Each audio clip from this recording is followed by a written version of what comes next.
Nació el 5 de mayo de 1818 Treviso, Reino de Prusia. Falleció el 14 de marzo de 1883 Londres, Inglaterra. Fue un filósofo, economista, periodista, intelectual y militante prusiano.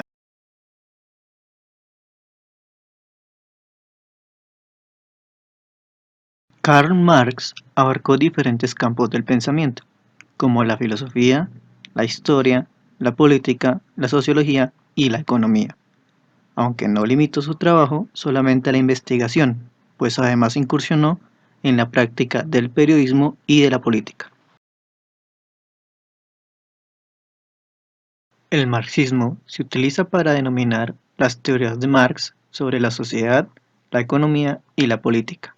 Sostienen que todas las sociedades avanzan a través de la dialéctica de la lucha de clases.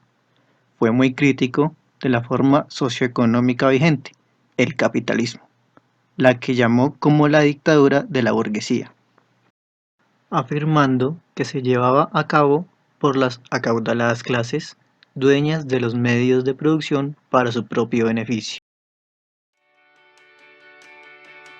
Ahora veremos en qué y cómo influenció sobre la economía con sus teorías. Marx, al contrario de los socialistas que lo precedían, a quienes llamó irónicamente socialistas utópicos, buscó establecer un socialismo científico, basado en el descubrimiento de las leyes objetivas que conducen a los fenómenos sociales. Desde temprano optó la doctrina de Hegel, que estaba en auge en Europa a mediados del siglo XIX, tomando principalmente la idea de que la historia cambia permanentemente con un ciclo determinado. Así, los fenómenos históricos, postula Marx, no se aplican por el azar, sino por una lógica inherente al desarrollo de la sociedad, y a la dialéctica de Hegel, Marx le agregó el materialismo de Feuerbach, desarrollando así lo que se conoce como el materialismo dialéctico. Es decir, la historia cambia y el motor de cambio es la forma como las personas satisfacen sus necesidades materiales. Marx escribió el Manifiesto Comunista en 1848 junto a Engels. En el contexto de las revoluciones europeas, en este pequeño libro, que es un manifiesto político y no un escrito económico, establece las bases que explican la revolución del proletariado. Más tarde, durante su estadía en Inglaterra, profundiza en el estudio de la economía y, apoyándose en el modelo clásico de David Ricardo, construyó su propia doctrina económica, de la que publicaría un boceto inicial en su contribución a la crítica de la economía política de 1857 y que más tarde plasmaría en El Capital. De esta inmensa obra solo llegó a publicar el primer volumen en 1867, mientras que los dos restantes los editaría Engels después de su muerte. Aparte del Capital y el Manifiesto Comunista, Marx tiene gran cantidad de libros, documentos y conferencias publicadas en los que se puede apreciar la evolución de sus pensamientos conforme al paso del tiempo y de la historia. Marx se dedicó a analizar el capitalismo, la forma de producción de su época. Para Marx, el capitalismo se sustenta en la existencia de dos clases cuyos intereses son contradictorios. Una es dueña de los medios de producción, los burgueses, y la otra clase es dueña únicamente de su fuerza de trabajo, los proletarios.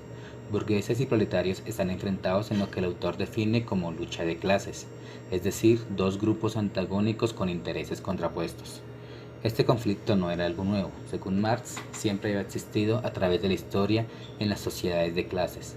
Antiguamente se enfrentaron esclavos con hombres libres, luego siervos con señores. Por lo tanto, la pugna que se daba en el capitalismo era la reproducción de relaciones económicas basada en la explotación. Marx consideró el capitalismo no como un orden social inmutable, sino como un eslabón de una cadena. A su juicio, este sistema tenía contradicciones inherentes que generarían su propio fin. Pero ¿por qué el capitalismo necesariamente se iba a acabar? Marx estableció básicamente 5 razones o leyes. En primer lugar, lo que ocurría en el capitalismo era que la tasa de beneficio de las empresas iba bajando cada vez más.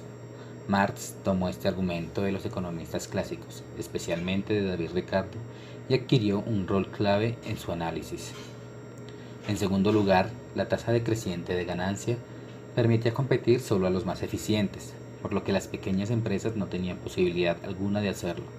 Así, su propietario o comerciante debía abandonar el negocio porque no era rentable y debía incorporarse como propietario a la gran fábrica, es decir, la propiedad se iría concentrando cada vez más en menos manos. En tercer lugar, la sustitución de trabajadores por maquinaria haría que el desempleo se incrementara, generando lo que Marx llama un creciente ejército industrial de desempleados.